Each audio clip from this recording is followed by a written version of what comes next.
Good morning, friends. Welcome to the second lecture of functional analysis. In the first lecture, we have seen the definition of a metric function, norm function.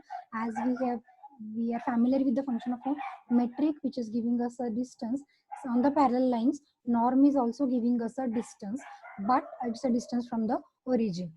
We have seen that this norm function will be defined with four axioms. We have seen the axioms in the last lecture. Today we will try to understand what is Banach space and some examples of the Banach spaces. Now let me share a screen.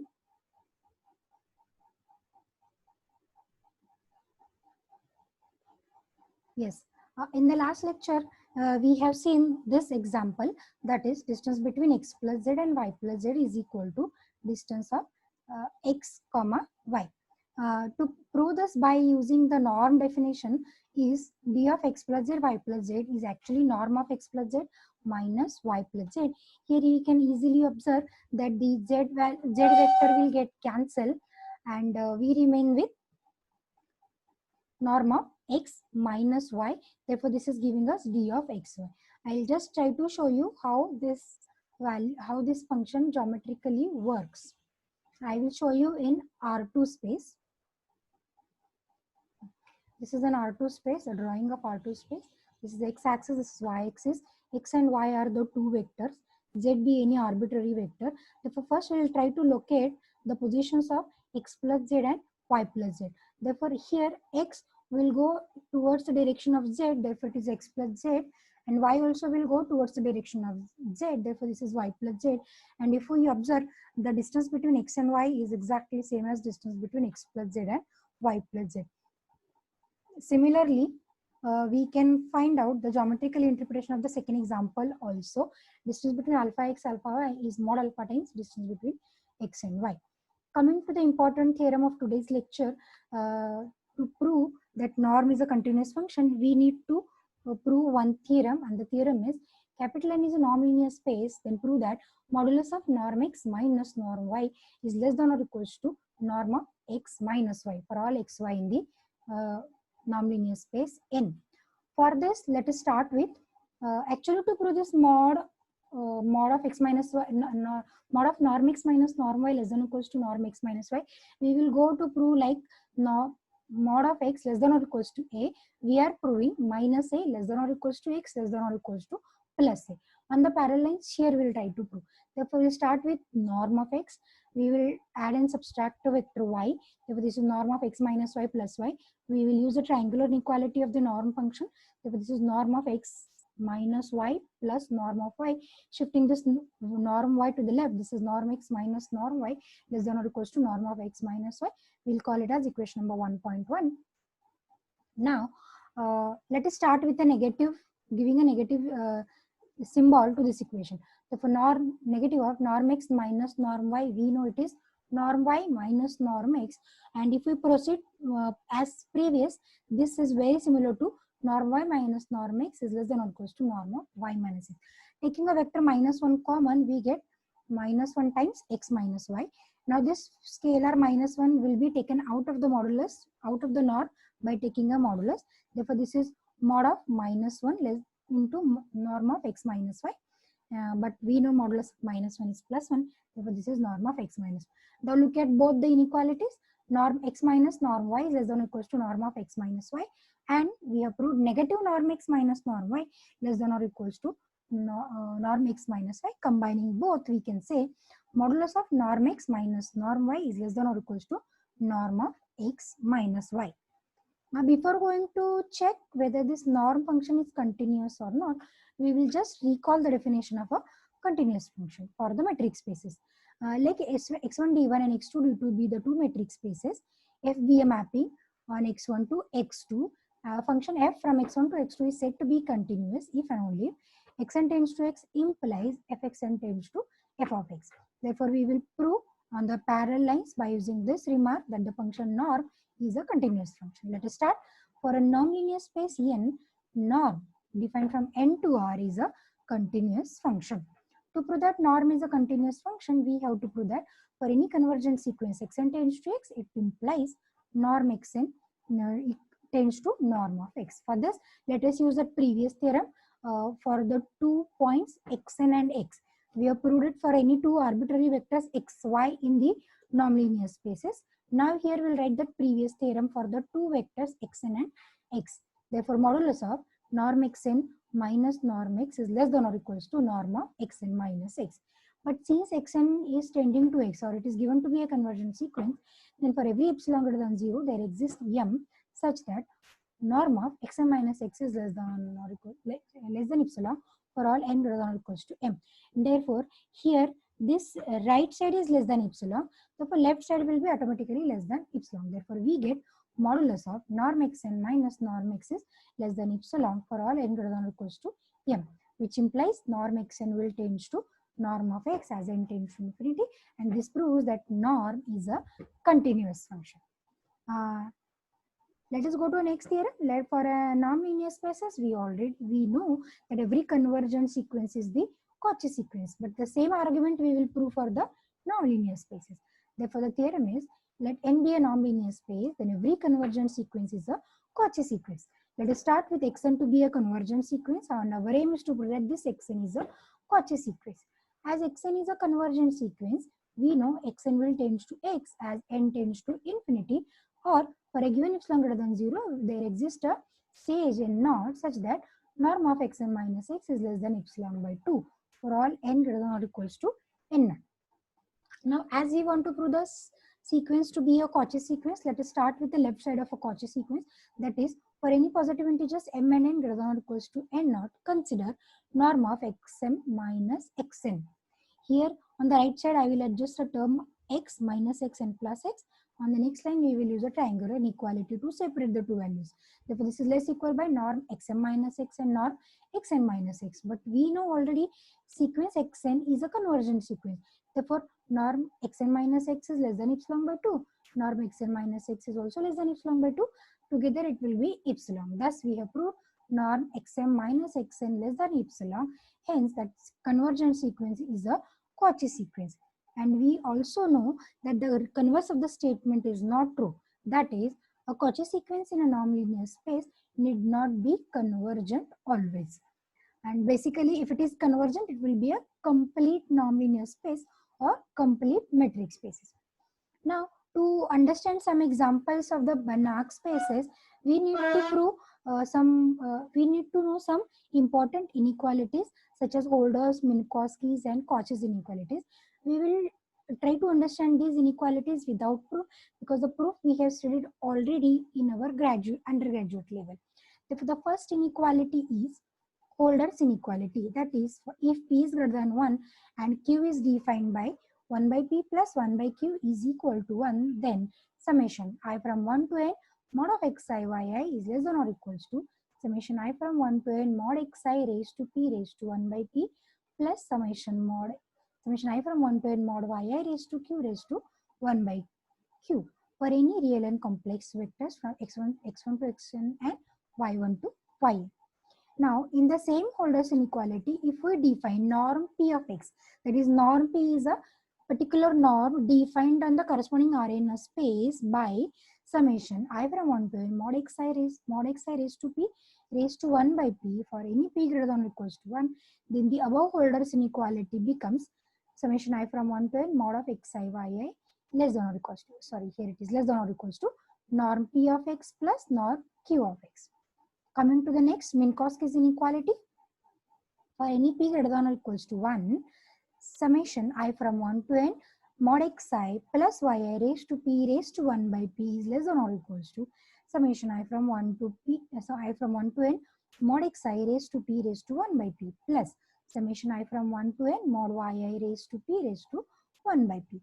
Again, here if I define the norm p function as discussed earlier, for any p greater than or equals to 1, that Minkowski's inequality becomes norm p of x plus y is less than or equals to norm p of x, norm p of y. Let us try to understand one more. Okay, before that, let us come into a particular case of Holder's inequality for p equals to q equals to 2. If I put p is equals to q is equals to 2, here let us recall that Holder's inequality again. Yeah, this is the Holder's inequality. Here in the Holder's inequality, we are selecting the two integers p and q in such a way that 1 by p plus 1 by q is equal to 1. Summation mod xi yi is less than or equals to this plus this.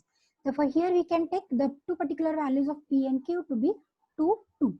Therefore, let us discuss what will be a particular value if I take p is equals to q is equals to 2. Then Holder's inequality becomes summation mod xi yi bracket square is summation I from 1 to n mod xi square plus summation I from 1 to n mod yi square. Where again, if I define norm function to be norm x is equal to summation I from 1 to n mod xi square raised to 1 by 2, then this is actually summation mod xi yi into norm less than or equals to norm x into norm y. Whatever is that norm function we are observing here, this is very similar to a distance formula we have studied earlier to find out the distance between any two vectors in an RNS space. Then what is the formula? Distance between the two vectors x and y was taken in an under root sign, mod x1 minus y1 bracket square plus mod x2 minus y2 bracket square and so on till mod xn minus yn bracket square. Let me keep one of the vector 0, say y vector 0. Then distance between x and 0 is again in the under root sign x1 square plus x2 square and so on, which is very similar to the right hand side of this norm function. Therefore, this norm function is nothing but a distance formula defined on an RNS spaces, which is a particular case of the Holder's inequality, no doubt. Coming to the main definition of a Banach spaces. Before that, we will just recall or revise the definition of convergence of a sequence. We are already familiar with the definition of a convergence of a sequence in a metric spaces, but we will just revise the definition in a norm-linear space. Therefore, let n be a norm-linear space. A sequence xn in n said to be converged to an element x in n if given epsilon greater than 0, there exists a positive integer m, a stage m, that such that norm xn minus x less than or equals to less than epsilon for all n greater than or equals to n. We denote this by limit n tends to infinity, xn is equals to x. It follows from the definition that xn tends to x as n tends to infinity if and only if norm xn minus x tends to 0 as n tends to infinity. The simple change we have made in this definition is instead of a modulus, here we are using a norm function. Means previously in the linear spaces we have written mod xn minus x less than epsilon, but now onwards in the norm linear spaces we will write norm xn minus x is less than epsilon. Next, the definition is complete norm linear spaces. We know what is complete metric space. That complete metric space is a vector space or a metric space in which every Cauchy sequence is convergence to a point in the same space. Very similar to this, a norm linear space n together with a norm is said to be complete if every Cauchy sequence in n is converges to a point in n. This is a complete norm linear space, and this is the basic definition of a Banach spaces. So the Banach space is a complete normed linear space is called as the Banach space. This definition was first time introduced by a Polish mathematician, Stefan Banach. Let me show you his picture. Yeah, he is Stefan Banach. He was the mathematician Stefan Banach, who is generally considered as one of the world's most important and influential 19th century mathematician. He was the founder of functional analysis and born on 30th March 1892 in Poland and died on 31st August 1945. His book Theory of Linear Equation is very famous book. It is always inspiring to know about the life history of the mathematician. I suggest student always to try to understand the life history of the mathematician, because the life history is always encouraging one, which encourages us to study mathematics in a detailed manner. Therefore, coming back to the next point of examples of the Banach spaces. The first example we are going to discuss today is real linear space and complex linear space are Banach spaces with norm norm x is equal to mod x for all x in R or C. That is, we want to prove both linear spaces, a real linear space and complex linear space are the Banach spaces. To prove these two spaces are the Banach spaces, we need to prove in two steps. First, we should prove that the two linear spaces are the norm-linear space, and later we will prove that these two spaces are complete. Under this, norm x is equal to mod x. As this norm was taken to be mod of x, means we are considering a shortest distance of a vector x from the origin. That is, joining a vector x straight to the origin will be a norm, or the distance of that vector x from the origin. Let us start. Norm x represents the distance of any point, therefore it is well-defined function, no doubt. The first condition to prove that norm x is always non-negative, but here norm x is defined to be mod of x, and we know mod x is always greater or equal by 0. Second condition to prove is norm x is equal to 0 implies and implied by x is equal to 0. Now here, let us start. Norm x is equal to 0, but we know that norm x is defined as mod x. Therefore, norm x is equal to 0 implies and implied by mod x is equals to 0, but we know mod x is equals to 0 if and only if x is equals to 0. Hence, we have proved norm x is equals to 0 if and only x is equals to 0. Let us come to the third point, triangular inequality. To prove that norm x plus y is less than or equals to norm x plus norm y. This inequality we will prove in two different steps. One for real linear space, second is for complex linear spaces. First, for any two vectors x and y in real numbers, let us start. Norm x plus y is mod of x plus y, and we know for modulus triangular equality holds good. Therefore, this is less than or equals to mod x plus mod y. Therefore, obviously this is true that this mod is norm, this mod is also a norm. Hence, we have proved norm of x plus y is less than or equals to norm x plus norm y. Now, we start with any two vectors in the complex numbers. Therefore, x, y be the two vectors in C, x bar and y bar be their complex conjugates. Then, to prove the required result, we will start with modulus square of x plus y is, actually this is, here it is bar, x plus y bracket bar. Very similar to mod z square is z bar. I don't know why that mod bar is not coming here.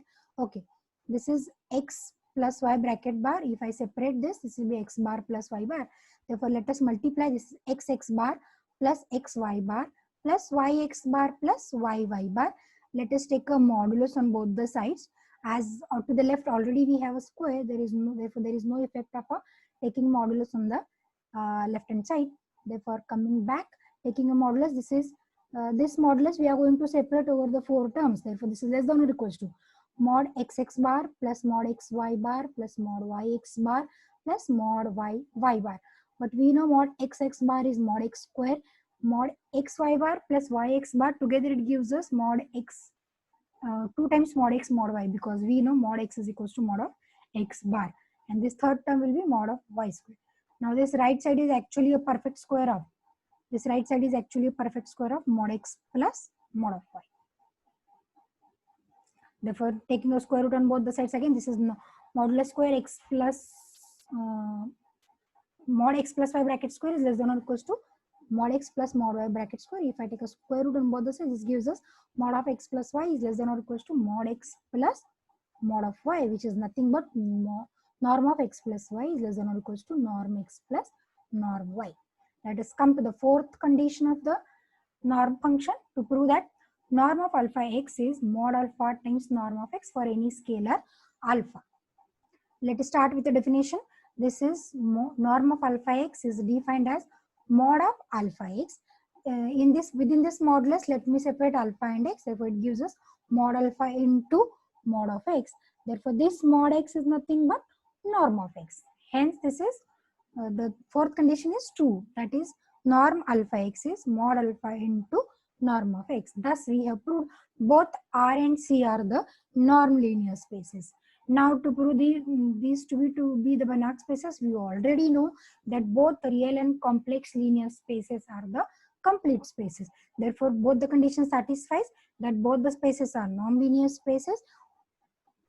Together with these are the complete spaces. Thus, R and C are the Banach spaces. This is a good example we have discussed regarding the Banach spaces, and we have proved that modulus is a special type of norm defined on the real and complex linear spaces.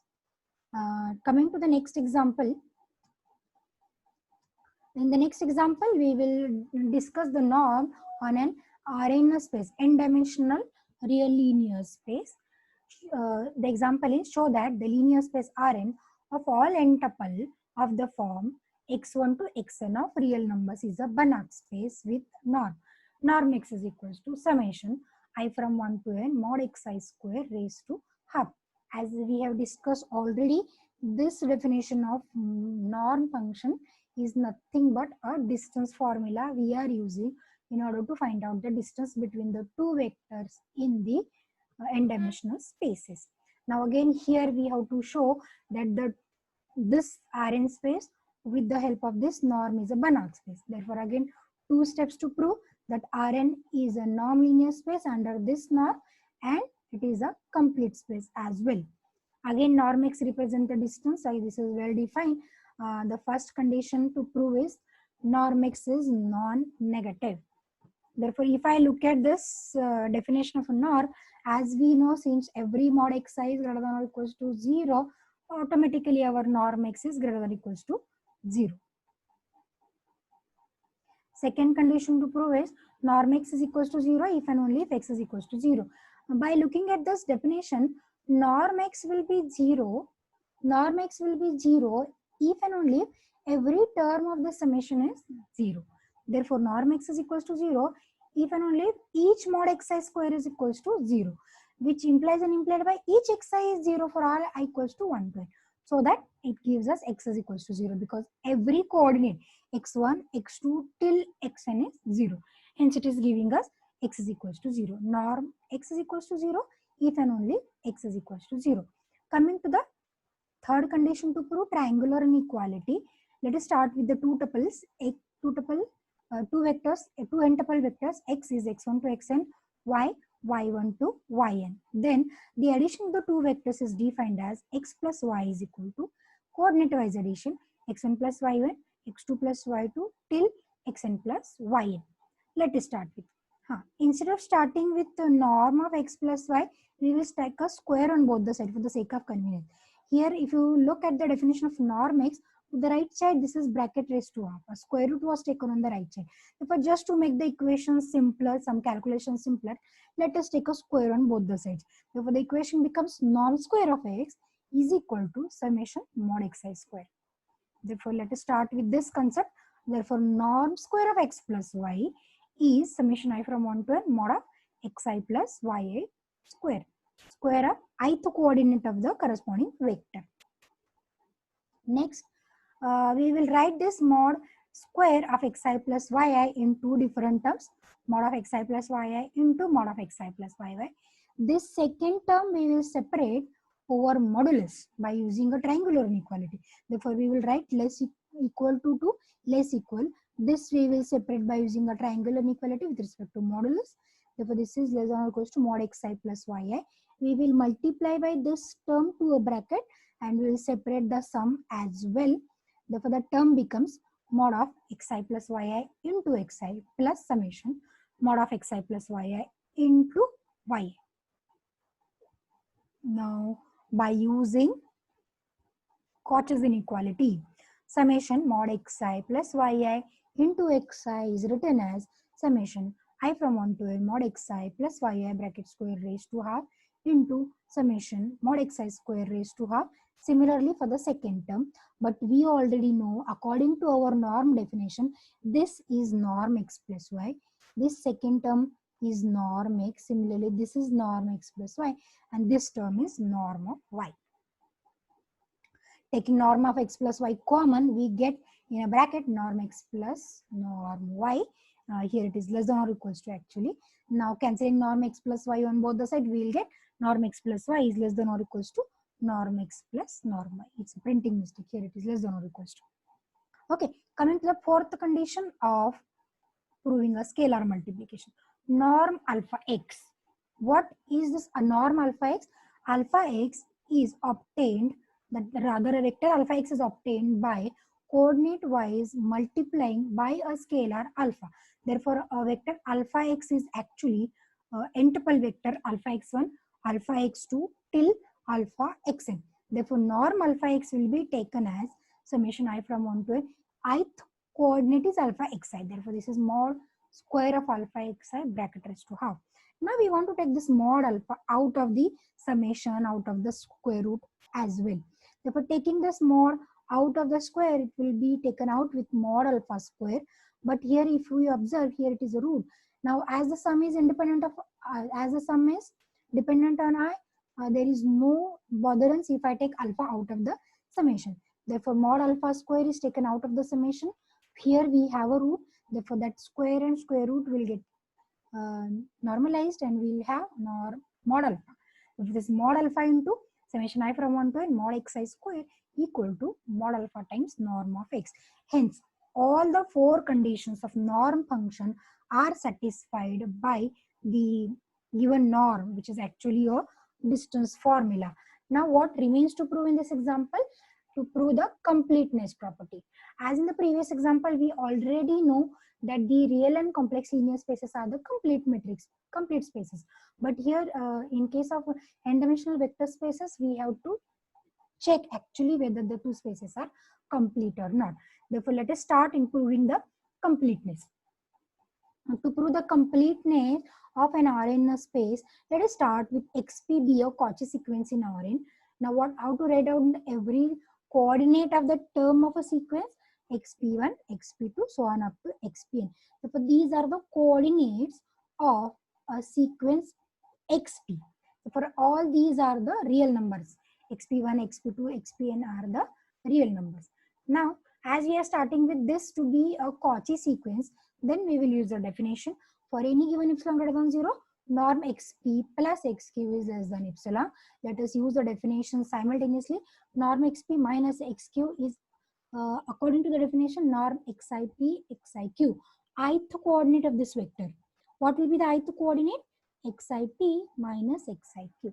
Therefore, the square of ith coordinate, sum and square root taken. Right? Next, on the next step, we will make a square on both the sides. Here on both the sides, we'll make a square. Therefore, this square root will get removed and this term will be less than epsilon square. Right? This square root will get removed and this will be less than epsilon square. Now, look at the equation very carefully.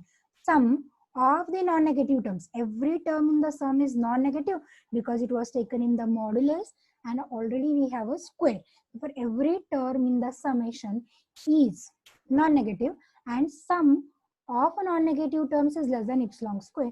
Therefore, may I say every term of the sum is less than epsilon square. For every term we have written less than epsilon square. Now taking square root on both the sides, we have xip minus xiq in the modulus is less than epsilon q. But we know, we have already discussed that xip, xiq are actually the real numbers. Therefore, this mod xip minus xiq less than epsilon for all p q greater than or equals to p naught will tell us that xip is a Cauchy sequence of real numbers for a fixed I. Coordinate I is fixed. Therefore, a fixed I, xip is a Cauchy sequence of real numbers we are saying, right? But we know set of all real numbers or the real linear space is a complete space. Therefore, the Cauchy sequence must be convergent. With this, we will write that xip, this Cauchy sequence is convergent, converges to some point say zi. Therefore, xip or xpi converges to zi as p tends to infinity. Now, we want to show that xp tends to x. xp is a Cauchy sequence in Rn space. xip is a Cauchy sequence in R only. Now, to prove this, what we will do, we will take a limit q tends to infinity in this equation 2.1.2. What will happen if I take q tends to infinity? We already know xip tends to zi as p tends to infinity. If I change the parameter p to q, here it will be xiq tends to zi as q tends to infinity. Therefore, here in this equation, if I take q tends to 0, it means this term will tends to zi. Therefore, let us write, and this xq will also tends to Z. Here it should be Z actually. Therefore,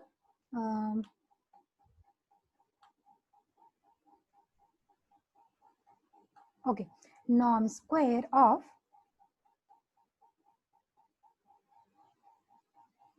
wait. Norm square of xp minus xq. I'm going to consider q tends to infinity. If I take q tends to infinity, this will be zi, and norm xp minus x will be this in distance as xpi is tending to zi, this distance will be less than epsilon, and hence xp will tends to x, and the function or the n-dimensional real linear vector space is complete, as we have proved that every Cauchy sequence is convergent. Thus, we have proved both the conditions that Rn space is a non-linear space. Also, Rn space is a complete space. Therefore, together Rn is a Banach space under the norm. Norm of x is equals to summation mod xi square bracket raised to half. With this, we will stop today's lecture. In this lecture, we have seen basic definition of Banach space and two important examples. In the next lecture, we will come up with more important theorems. Thank you for patience listening.